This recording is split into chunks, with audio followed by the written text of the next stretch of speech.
கிறிஸ்துவுக்குள் அன்பான நேயர்களுக்கு ஆண்டவர் இயேசுவின் நாமத்தில் அன்பின் வாழ்த்துக்கள். தொடர்ந்து இந்த நிகழ்ச்சியின் மூலமாக உங்களை சந்திப்பதில் மிகுந்த மகிழ்ச்சி அடைகிறோம். எங்கள் நிகழ்ச்சிகளை குறித்த உங்களுடைய விமர்சனங்களை எங்களோடு கூட நீங்கள் தொடர்பு கொள்ள அன்பாய் கேட்கிறோம். இந்த ஊழியத்திற்காக ஜெபியுங்கள். இந்த ஊழியத்தை நீங்கள் தாங்கும்படி ஆண்டவர் இயேசுவின் நாமத்தில் வேண்டிக் கொள்கிறோம். கடந்த சில மாதங்களாக தென் அமெரிக்காவில் பிரேசில் என்ற ஒரு தேசத்தில் ஊழியம் செய்ய ஆண்டவர் ஒரு வாய்ப்பை தந்தார். அந்த ஊழியங்கள் மிகவும் ஆசீர்வாதமாக இருந்தது. ஒரே கூட்டத்தில் ஏறக்குறைய 32,000 பேர் பங்கு பெற்ற ஒரு கூட்டத்தில் பேசும்படியாகவும் இன்னும் பல திருச்சபைகளில் பேச கர்த்தர் உதவி செய்தார். அதை குறித்த நீங்கள் இந்த புகைப்படங்களை இப்பொழுது நீங்கள் திரையிலே நீங்கள் பார்க்கலாம். அந்த ஊழியங்கள் மிகவும் என்னை அதிகமாய் பாதித்தது. அவருடைய வாழ்க்கையில் அவருடைய ஊழியத்தில் கற்றுக்கொண்ட மிகப்பெரிய காரியம் என்னவென்றால், அதிகமான நேரங்களை ஜெபத்தில் செலவழிக்கிறார்கள். அதிகமாக வறுமை கோட்டு கீழே இருக்கிற மக்கள், அதிகமான பொருளாதாரத்தில் பின்தங்கிய ஒரு தேசம். ஆனாலும் அவருடைய ஆராதனைகள், அவருடைய செய்திகள் அத்தனையும் அதிகமாக என்னை பரவசத்துக்குள்ளாக்கியது. அந்த தேசத்திற்காக ஜெபியுங்கள்.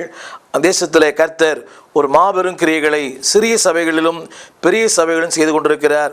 சிறிய சபைகளில் கூட ஏறக்குறைய ஒரு 1000-2000 பேர் இருக்கிறார்கள். இதை குறித்த நீங்கள் புகைப்படத்தை இப்போது நீங்கள் காணலாம். தொடர்ந்து தேவனுடைய செய்திக்கு உங்களை நான் அன்போடு அழைக்கிறேன். இந்த நாளில் யோபின் புஸ்தகம் 24ஆம் அதிகாரம் 13ஆம் வசனத்திலிருந்து ஒரு சில சத்தியங்களை உங்களோடு பகிர்ந்து கொள்ளும்படி விரும்புகிறேன். யோபின் புஸ்தகம் 24ஆம் அதிகாரம் 13ஆம் வசனம். அவர்கள் வெளிச்சத்திற்கு விரோதமாய் நடக்கிறவர்களின் கூட்டத்தார். அவர்கள் அவருடைய வழிகளை அறியாமலும் அவருடைய பாதைகளில் தரிக்காமலும் இருக்கிறார்கள். இந்த நாளிலே இந்த செய்தியினுடைய கருத்து என்னவென்றால், ஆண்டவரை அறிந்த அநேகர், ஆண்டவர் ருசி பார்த்த அநேகர், ஆண்டவருக்கு ஊழியம் செய்கிற அநேகரும் இன்றைக்கு வெளிச்சத்திற்கு விரோதமாய் நடக்கிற ஒரு வாழ்க்கையை நாம் இன்றைக்கு பார்க்கிறோம். ஒருவேளை திருச்சபைக்கு பல ஆண்டுகளாக போகிறார்கள், வேதத்தை நன்றாய் படித்திருக்கிறார்கள், ஏன் வேத வசனங்களை நன்றாய் பகுத்து போதிக்கிறார்கள். ஆனாலும் அவருடைய வாழ்க்கையிலேயும் வெளிச்சத்திற்கு விரோதமாய் நடக்கின்ற ஒரு தன்மையை நீங்கள் காணலாம். நான் இந்த ஊழியத்தின் பாதையில் பல ஆண்டுகளாக 39 ஆண்டுகளாக நான் இருக்கிறேன். அநேகரை சந்தித்திருக்கிறேன். பல தேசங்களுக்கு போகிற வாய்ப்பை பெற்றேன். நான் அறிந்த ஒன்று என்னவென்றால், வெளிச்சத்தினுடைய மேன்மையை மக்கள் இன்றைக்கு புரிந்து கொள்ளாமல் இருக்கிறார்கள். அன்பானவர்கள், இந்த வசனம் சொல்கிறது, அவர்கள் வெளிச்சத்தை அறிந்திருக்கிறார்கள், ஆனால் அந்த வெளிச்சத்திற்கு விரோதமாய் நடக்கிறார்கள். They know the light, but they do not walk the light. வெளிச்சத்தை அறிந்திருக்கிறார்கள். இன்றைக்கு அன்பானவர்களே, வெளிச்சத்தை அறிந்திருப்பது முக்கியமல்ல, அந்த வெளிச்சத்தை முதலாவது அன்பு கூறுங்கள். அதுதான் இன்றைக்கு நான் உங்களோடு பேச விரும்புகிற ஒரு வார்த்தை.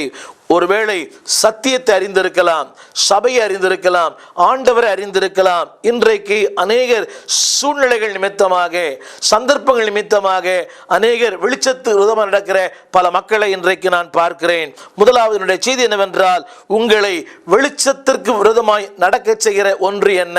முதலாவது, டிடெக்ட் யுவர் எனிமீஸ். உங்களுடைய சத்துருக்களை நீங்கள் அடையாளம் கண்டுபிடியுங்கள். அன்பானவர்களே, ஒவ்வொருடைய வாழ்க்கையிலேயும் கிறிஸ்தவ ஜீவியத்தில் பலருக்கும் பலவிதமான போராட்டங்கள். ஒன்றை நீங்கள் புரிந்து கொள்ள வேண்டும், நீங்களும் நானும் ஒரு யுத்த களத்தில் நிற்கிறோம். அன்பானவர்களே, நமக்கு விரோதமாக பலவிதமான சக்திகள், காணப்படுகிற காணக்கூடாத பலவிதமான எதிராளின் சக்திகளுக்குள்ளே நாம் ஒவ்வொரு நாளும் வாழ்கிறோம்.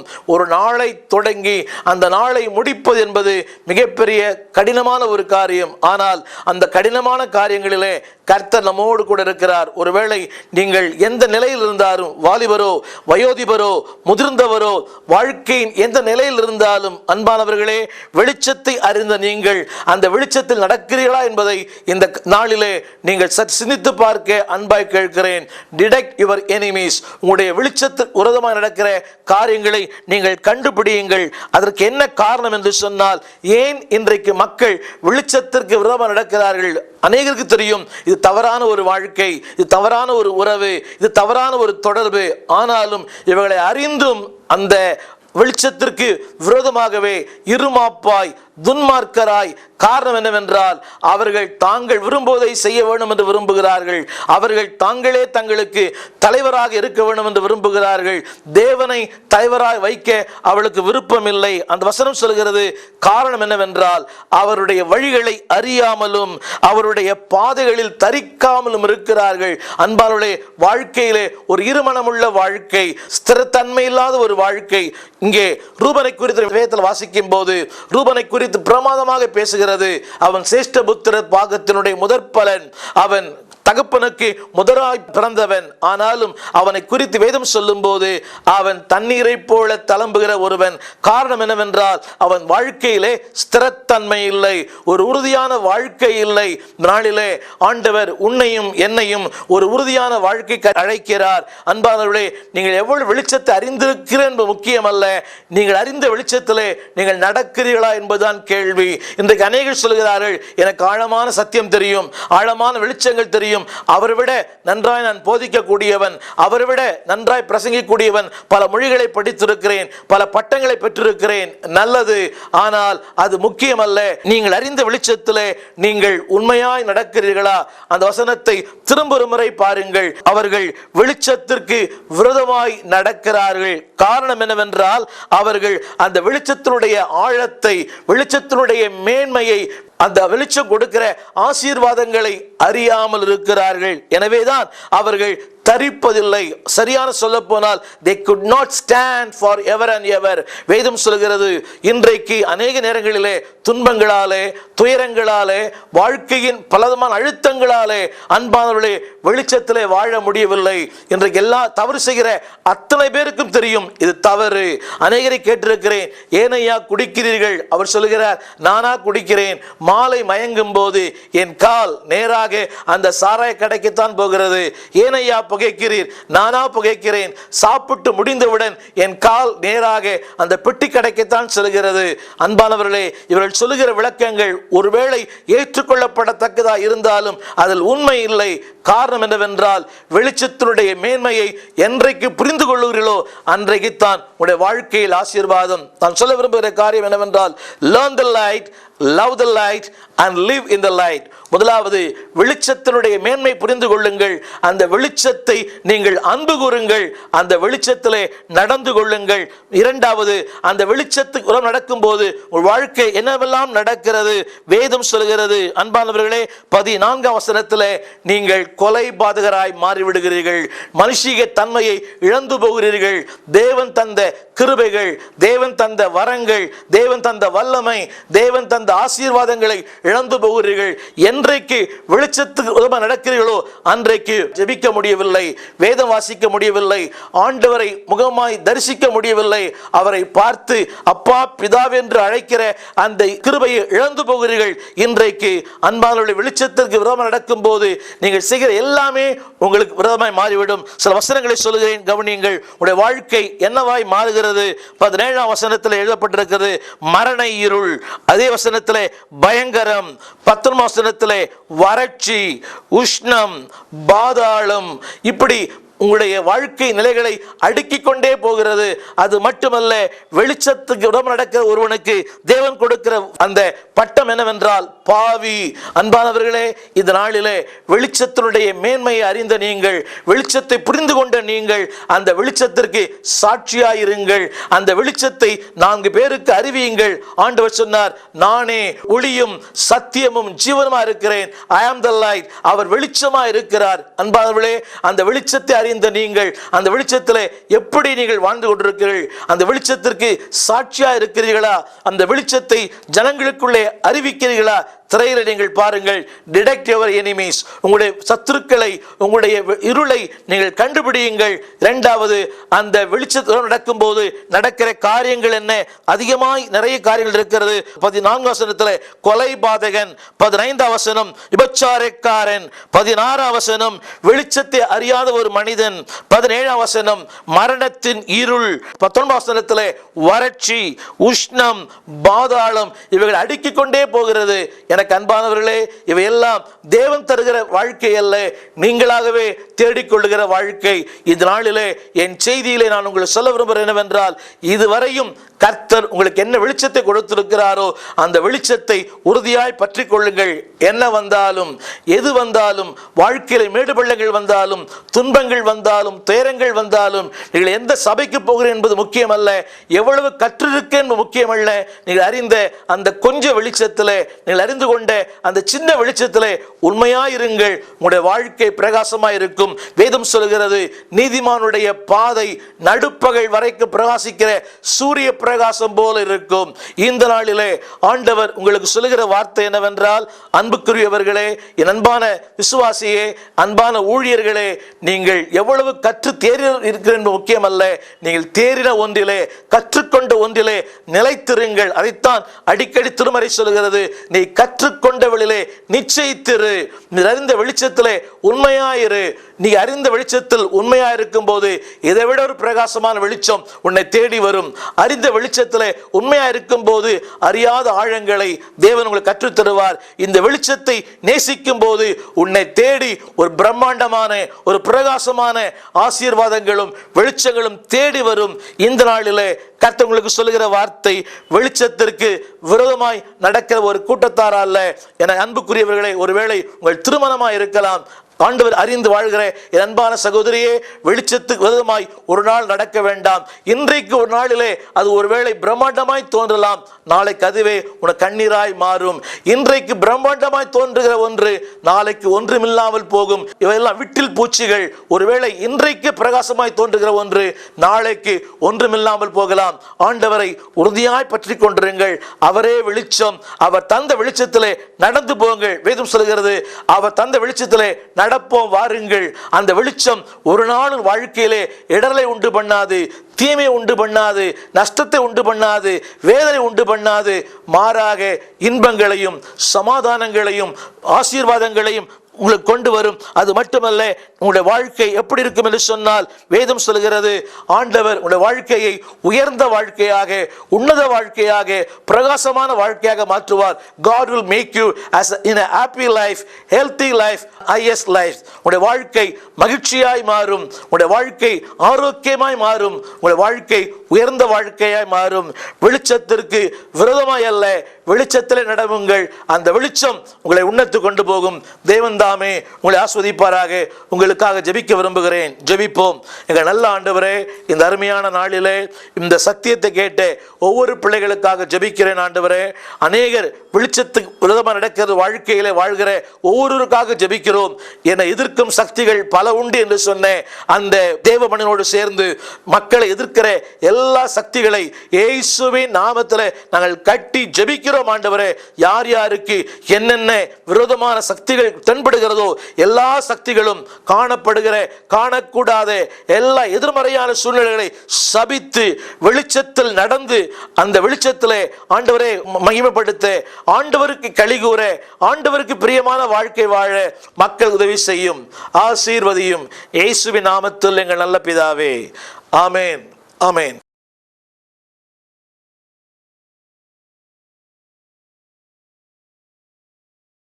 ஆண்டவராகிய இயேசுவின் நாமத்தில் உங்கள் யாவருக்கும் எங்களுடைய அன்பின் வாழ்த்துக்கள். தொடர்ந்து இந்த நாளில் உங்களோடு தேவனுடைய வார்த்தையை பேசுவதில் மிகுந்த மகிழ்ச்சி அடைகிறேன். இந்த நாளிலே அப்போஸ்தலனாகிய யோவான் எழுதின 2ஆம் நிருபத்திலிருந்து சில சத்தியங்களை உங்களோடு பகிர்ந்து கொள்ளும்படி விரும்புகிறேன். இந்த அதிகாரத்தில் ஏறக்குறைய 13 வசனங்கள் இருக்கிறது. இந்த 13 வசனங்களிலேயும் ஒரு வார்த்தை திரும்ப திரும்ப வருகிறது. அந்த வார்த்தை என்னவென்றால் சத்தியம் என்ற வார்த்தை. நான் வாசிக்கிறேன், கேளுங்கள். 1ஆம் வசனம், நமக்குள் நிலை நிற்கிறதும் என்றென்றைக்கும் நம்மோடு இருப்பதுமாகிய சத்தியம். அந்த சத்தியத்தை அறிந்திருக்கிற யாவரும் சத்தியத்தை நேசித்திருக்கிறவளும். இந்த அதிகாரம் தெரிந்து கொள்ளப்பட்ட அறியப்படாத ஒரு பெண்ணுக்கு எழுதப்பட்டதாக 2ஆம் வசனம் சொல்லுகிறது. அதை குறித்த சரியான விளக்கங்கள் சொல்லப்படாவிட்டாலும் ஆண்டவரால் அழைக்கப்பட்ட ஒருவருக்கு இந்த அதிகாரம் எழுதப்பட்டது. இன்றைக்கு என்னுடைய செய்தி என்னவென்றால், அன்பான கர்த்தருடைய பிள்ளைகளே, சத்தியத்தை அறியுங்கள். No the truth. இன்றைக்கு திருச்சபைக்கு போகிற பலர் பல ஆண்டுகளாக போகிறார்கள், பல ஆண்டுகளாக வேதத்தை வாசிக்கிறார்கள், பெரிய சபைக்கு போகிறோம் என்று சொல்கிறார்கள். ஆனாலும் அவருடைய வாழ்க்கையிலும் தேவன் எதிர்பார்க்கிற ஒரு ஆழமான வாழ்க்கை இல்லை. ஏதோ அவர்கள் போகிறதும் வருகிறதும். ஆதியாகமத்தில் அந்த காகத்தை குறித்து சொல்லும்போது அது போகிறதும் வருகிறதுமாக இருந்தது. அந்த அர்த்தம் என்னவென்றால், நிலையற்ற ஒரு வாழ்க்கை, அர்த்தமில்லாத ஒரு வாழ்க்கை, ஆழமில்லாத ஒரு வாழ்க்கை, ஆண்டவருக்கு பயன்படாத ஒரு வாழ்க்கை. இன்றைக்கு திருச்சபைக்கு போகிற பலரும், இன்னும் ஆவிக்குரிய சபைகளுக்கு போகிற பலர் இன்னும் ஆண்டவரை அறியாமலேயே, ஆழமான ஒரு உறவு இல்லாமலேயே, ஆழமான அனுபவங்கள் இல்லாமலேயே, ஏதோ பேரளவிலே இன்றைக்கு ஆவிக்குரிய கிறிஸ்தவர் என்று தங்களை தாங்களே சொல்லிக் கொள்கிறார்கள். ஒரு காலகட்டத்தில் மற்றவர்களை பேர் கிறிஸ்தவர் என்று சொன்ன ஆவிக்குரியவர்கள் கூட இன்றைக்கு அவர்கள் கூட இன்றைக்கு பெயரளவிலே ஆவிக்குரிய மக்களாய் வாழ்கிறார்கள். இதற்கு என்ன காரணம் என்று சொன்னால், அன்பானவர்களே, சத்தியத்தை சரியாய் அறியாத ஒரு வாழ்க்கை. இன்றைய ஆவிக்குரிய கூட்டங்கள் செல்லும் போது, அதாவது அழைப்பு தரும்போது, திரும்ப திரும்ப சபைக்கு செல்கிறவர்கள் தான் திரும்ப திரும்ப அந்த முன்னணியில வந்து ஜெபித்துக் கொள்கிறார்கள். சபைக்கு போகிறவர்கள் தான் திரும்ப திரும்ப அப்படிப்பட்ட கூட்டங்களுக்கு போகிறார்கள். அது தவறு என்று சொல்லவில்லை. இதற்கு காரணம் என்னவென்றால், அன்பானவர்களே, சத்தியத்தை சரியாய் அறிந்து கொள்ளாத ஒரு வாழ்க்கை. இன்றைக்கு நான் சொல்லுகிற முதல் வார்த்தை என்னவென்றால், know the value of the truth. சத்தியத்தின் மதிப்பை அறிந்து கொள்ளுங்கள். இந்த வேதாகமத்தினுடைய மதிப்பு விலையேற பெற்றது. அன்பானவர்களே, சத்தியத்தை என்றைக்கு நீங்கள் அறியீர்களோ அன்றைக்குத்தான் உங்களுடைய வாழ்க்கையிலே ஒரு மாபெரும் ஆசீர்வாதம். இதைத்தான் ஆண்டவர் சொன்னார், சத்தியத்தை அறிவீர்கள், சத்தியம் உங்களை விடுதலையாக்கும். இன்றைக்கு ஆவிக்குரிய சபைகளுக்கு போகிற பலருடைய வாழ்க்கையிலேயும் இன்றும் விடுதலை இல்லை. எண்ணங்களிலே விடுதலை இல்லை, செயலிலே விடுதலை இல்லை, வார்த்தையிலே விடுதலை இல்லை, வாழ்க்கையிலே விடுதலை இல்லை. இன்னும் சரியாய் சொல்ல போனால் உறவுகளிலே சரியான விடுதலை இல்லை. அதே தவறை திரும்ப திரும்ப, ஒரே பாவத்தை திரும்ப திரும்ப செய்து கொண்டே இருக்கிறார்கள். காலம் முழுவதும் கேட்டால் அவள் சொல்கிற வார்த்தை பலவீனம். அன்பானவர்களே, உங்கள் பகுதியிலே அது நியாயமாக இருக்கலாம், ஆனால் தேவனுடைய பகுதியிலே ஒரு காலம் அது நியாயமாகாது. இதற்கு காரணம் என்னவென்றால், ஏன் இந்த பலவீனம், ஏன் இந்த வீழ்ச்சி, ஏன் இந்த சபலங்கள், ஏன் இந்த சலனங்கள் என்று சொன்னால், சத்தியத்தை அறிய வேண்டிய பிரகாரமாய் அறிந்து கொள்வதில்லை. நம்பர் 1, அன்பானவர்களே, சத்தியத்தை நீங்கள் அறிந்து கொள்ளுங்கள். No the truth. இன்றைக்கு முதலாவது சத்தியமாவது என்ன? ஆண்டவர் இயேசுவே சத்தியம். தேவனுடைய வார்த்தைகள் சத்தியம். தேவனுடைய ஊழியன் சொல்லுகிறானே, சத்தியமான ஒரு வார்த்தை. 2ஆம் நான் சொல்ல விரும்புகிறேன். அடுத்த வார்த்தை சொல்கிறது, அந்த 2 யோவான் 1ஆம் வசனம் கடைசி வரியிலே, சத்தியத்தின்படி நேசிக்கிறவர்கள். இன்றைக்கு சத்தியத்தை அறிந்தால் மட்டுமே சத்தியத்தை நேசிக்க முடியும். வேதம் சொல்கிறது, சத்தியத்தை வாங்கு, அதை விற்காதே.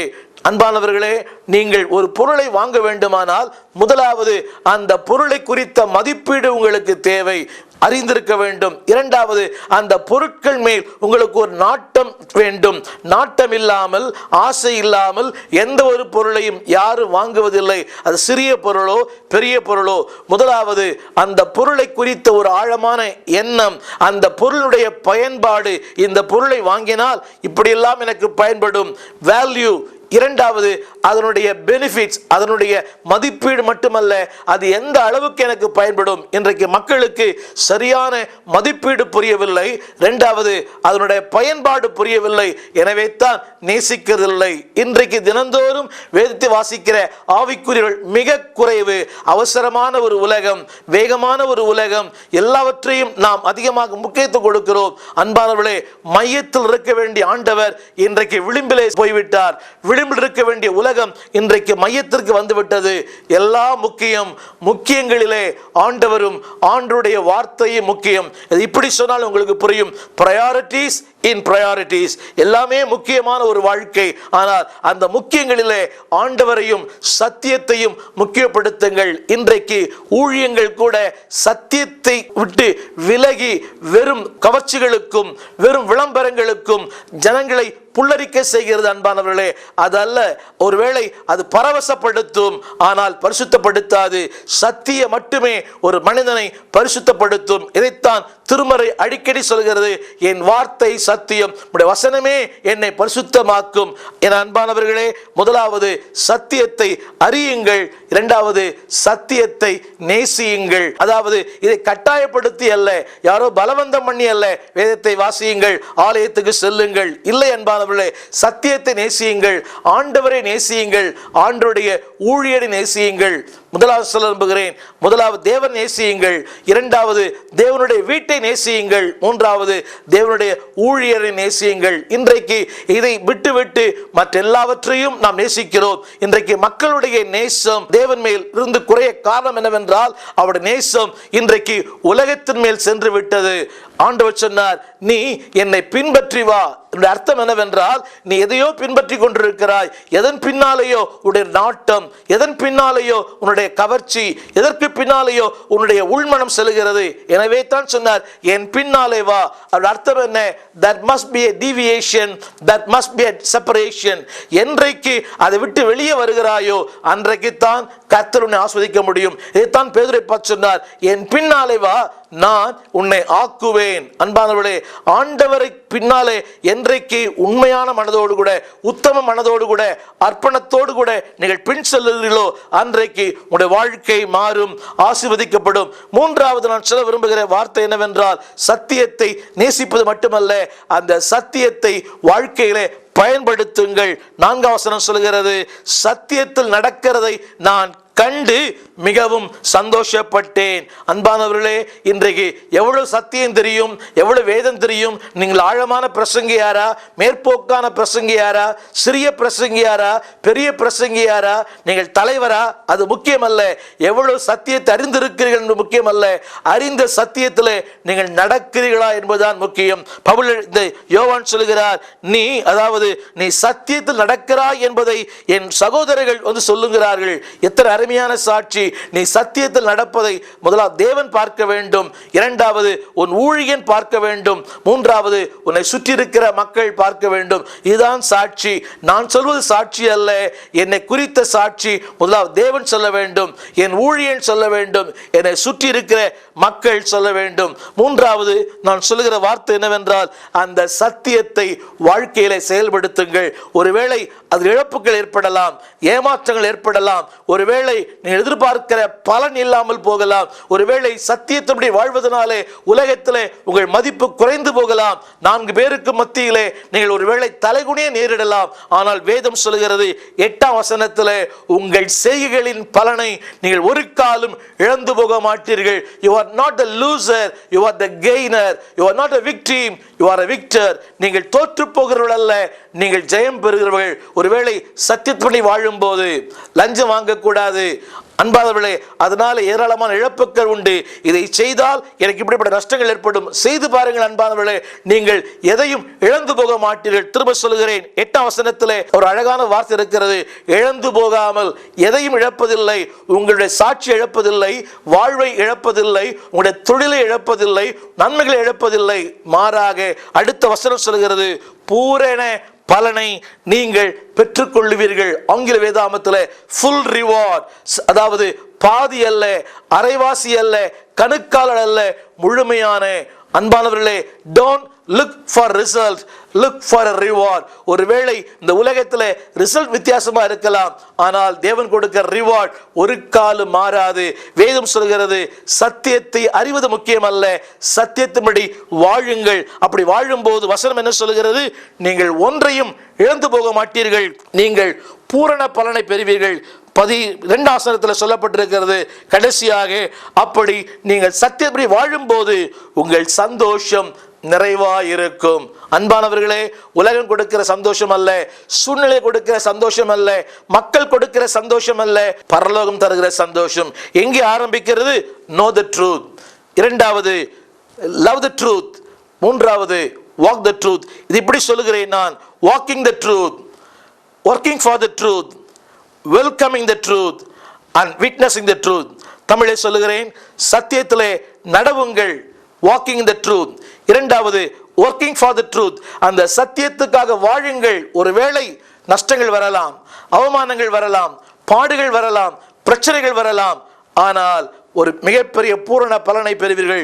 மூன்றாவது, வெல்கமிங் த ட்ரூத், அந்த சத்தியத்தை நீங்கள் விரும்புங்கள், அந்த சத்தியத்திற்கு நீங்கள் உங்கள் வாழ்க்கையிலே முதலிடம் தாருங்கள். நான்காவதாக, அந்த சத்தியத்திற்காக சாட்சியாய் வாழுங்கள். 3 யோவானில் எழுதப்பட்டிருக்கிறது, ஆண்டவருடைய வார்த்தை சொல்கிறது, நீ சத்தியத்தில் நடந்து கொள்ளுகிறாய் என்ற உன்னுடைய உண்மையை குறித்து சாட்சி கொடுத்த போது நான் மிகவும் சந்தோஷப்பட்டேன். அடுத்த வசனம் சொல்கிறது, இதை பார்க்கிலும் அதிகமான சந்தோஷம் எனக்கு இல்லை. அன்பானவர்களே, சத்தியத்தில் வாழும்போது நீ சந்தோஷப்படுகிறாய், ஊழியன் சந்தோஷப்படுகிறான், பரலோகம் சந்தோஷப்படுகிறது. இதை விட மேலான பாக்கியம் இந்த பூமியிலே இல்லை அன்பானவர்களே. எனவே வாழ்வோ சாவோ, உயர்வோ துன்பங்களோ எதுவானாலும் அன்பானவர்களே, நான் திரும்ப திரும்ப சொல்லுகிறேன், வாக்கிங் ஃபார் த ட்ரூத். இரண்டாவது, ஒர்க்கிங் ஃபார் த ட்ரூத். மூன்றாவது, வெல்கமிங் த ட்ரூத். நான்காவது, விட்னஸிங் ஃபார் த ட்ரூத். அப்படி சாட்சியாய் வாழும்போது உங்களுடைய வாழ்க்கை மலரும். உங்களோடு பேசுகிற நான் ஒரு இந்து மார்க்கத்தில் இருந்து என்னுடைய 17வது வயதிலே ஆண்டவர் ஏற்றுக்கொண்டேன். பல பாடுகள், பல போராட்டங்கள், அவமானங்கள், நிந்தைகள், சத்தியத்திற்காக வாழ்ந்த காரணத்தினாலே இன்றைக்கு ஆண்டவர் ஒரு ஊழியனாய் உயர்த்திருக்கிறார். வாழ்க்கையின் எல்லா நிலைகளிலும் உயர்த்திருக்கிறது மட்டுமல்ல, ஒரு பூரண சந்தோஷத்தை தேவன் தந்திருக்கிறார். உங்களுக்கும் அதையே செய்வார். ஜெபிப்போம். நல்ல தகப்பனே, இந்த நாளிலே இந்த செய்தி கேட்ட ஒவ்வொரு யாராய் இருந்தாலும் சத்தியத்தை அறிந்து சத்தியத்திற்காக வாழ, அதனுடைய மதிப்பை புரிந்து கொள்ள, சத்தியத்திற்கு தங்கள் வாழ்க்கை அர்ப்பணிக்க, ஒருவேளை நஷ்டங்கள் வந்தாலும் பாடுகள் வந்தாலும் வேதம் சொல்லுவது போல அந்த பூரண பலனை, அந்த நிறைவான சந்தோஷத்தை பெற்றுக்கொள்ள மக்கள் உதவி செய்யும். No gain, no pain, no gain lord. ஒன்றை இழக்காமல் ஒன்றை பெற்றுக்கொள்ள முடியாது. ஆண்டவரே, ஆண்டவருக்காக இழந்த யாருமே நஷ்டப்பட்டதில்லையே. ஆண்டவருக்காக இழக்கிற ஒவ்வொருவர் வாழ்க்கையிலையும் மிகப்பெரிய ஆசீர்வாதங்களை தந்து ஆசீர்வதியும். இயேசுவின் நாமத்தில் எங்கள் நல்ல பிதாவே, ஆமேன், ஆமேன். நிகழ்ச்சிகளை குறித்த உங்களுடைய கருத்துக்களை எங்களுக்கு எழுதுங்கள். எங்கள் தொலைபேசியில் தொடர்பு கொள்ளுங்கள். God bless you. ஆமேன்.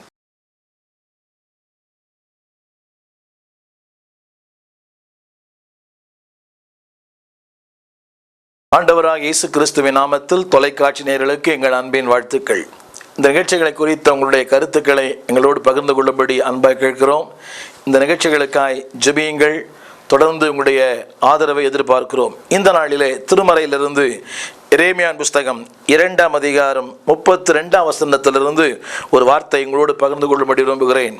இன்றைக்கு ஆண்டவரை அறிந்த அநேகரும், ஆண்டவரை நேசித்த அநேகரும் வாழ்க்கையின் பல சந்தர்ப்பங்களால், பல சூழ்நிலைகளால், வசதிகளால், வாய்ப்புகளால், ஒருவேளை வாழ்க்கையின் போராட்டங்களால் கர்த்தரை விட்டு விலகி இருக்கிற மக்கள் இன்றைக்கு ஏராளம். அவர்கள் அதற்கு கொடுக்கிற காரணங்களும் ஏராளமாக இருக்கலாம். ஆனாலும் அன்புக்குரியவர்களே, உங்கள் பகுதியில் 1000 நியாயங்கள் இருந்தாலும் அந்த நியாயங்களை ஆண்டவர் ஏற்றுக்கொள்ள மாட்டார். இந்த நாளிலே என்னுடைய செய்தி, ஆண்டவரை மறந்து ஆண்டவரை பிரிந்து வாழ்கிற பிள்ளைகளுக்காக இந்த செய்தி உங்களோடு நான் பேசுகிறேன். வேதம் சொல்கிறது, எரேமியாவின் புஸ்தகம் 2ஆம் அதிகாரம் 32ஆம் வசனத்தினுடைய பின்பகுதியிலே, என் ஜனங்களோ எண்ணி முடியாத நாட்களாய் என்னை மறந்து விட்டார்கள். இது ஆங்கில வேதாகமத்தில் இப்படி எழுதப்பட்டிருக்கிறது, they have forgotten me more days without numbers. அதாவது அவர்கள் எண்ணி முடியாத நாட்களாய், என்னை மறந்து போன நாட்களுக்கு அளவே இல்லை என்று ஆண்டவர் சொல்லுகிற வார்த்தையை நீங்கள் பார்க்கலாம். இந்த நாளிலே என்னுடைய செய்தி, ஆண்டவருடைய மிகப்பெரிய பாரம், அவருடைய தரிசனம், அவருடைய அங்கலாய்ப்பு எல்லாமே அவருடைய மக்களை குறித்து. அவர் சொல்லுகிறார், என் ஜனங்களோ எண்ணி முடியாத நாட்களாய். அங்கே அவர் சொல்லுகிற அந்த ஆதங்கத்தை கவனிக்கலாம், என் ஜனங்கள் என்று சொல்லுகிறார். ஆனால் அதே இடத்தில் அவர் சொல்லுகிற இன்னொரு வார்த்தை, வார்த்தை, எண்ணி முடியாத நாட்களாய் என்னை மறந்து போனார்கள். வேதம் சொல்கிறது, ஆண்டவரை மறந்து நாம் வாழ முடியாது. எனவே தான் பக்தன் பாடினான், உம்மை பிரிந்து வாழ முடியாது. எனக்கு அன்பானவர்களே, இன்றைக்கு ஆண்டவரை மறந்து, ஆண்டவருடைய வீட்டை மறந்து, வேதத்தை மறந்து, தேவ சித்தத்தை மறந்து, கர்த்தர் செய்த நன்மைகளை மறந்து வாழ்கிற மக்கள் ஏராளம். உலகத்திற்கு பின்னாக, இன்பங்களுக்கு பின்னாக, கவர்ச்சிகளுக்கு பின்னாக, மாயைகளுக்கு பின்னாக ஓடிக்கொண்டிருக்கிற மக்கள் ஏராளம். இதைத்தான் ஆண்டவர் மிகுந்த பாரத்தோடு சொல்கிறார். வேதத்திலே மத்தேயு சுவிசேஷத்தில் இந்த வார்த்தை இருக்கிறது, அவர்கள் தங்கள் ஆகாரத்தை கொண்டு போக மறந்து போனார்கள். இந்த நாளிலே அன்பானவர்களே, தேவன் இன்றைக்கு உங்களோடு பேசுகிற காரியம் என்னவென்றால், ஆண்டவரை மறந்து ஒரு நாள் நீங்கள் வாழ முடியாது. இன்றைக்கு என்னுடைய